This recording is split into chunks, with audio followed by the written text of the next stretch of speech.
Den, så går den etterpå. Og her kan jeg få siden. Her kan vi sparke den, hvis jeg vil det. Eller kan du ta den kubanske, den får flytte den.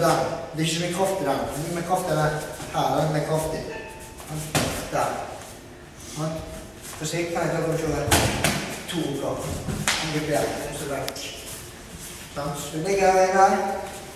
Og andre gang. 2, gå vekk.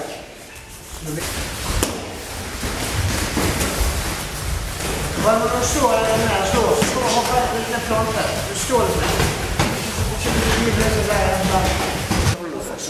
Du får en litt olje, så er det enda bedre for å rive litt olje. Den hokken ligger her, så kaster jeg eksplosivt tilbake igjen. Bam, bam. Holder damene her. Går inn der, og så røller jeg helt i nesen. Og her røller jeg helt i nesen. Ta med 10 stykk. Helt i nesen. Så godt det er egentlig, men det er ikke lov på andre siden.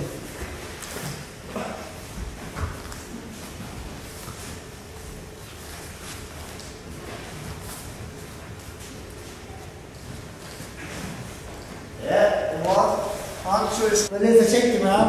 Hvis du ikke føler for det, så er det ikke galt. Så tar vi taket, og så går vi ned.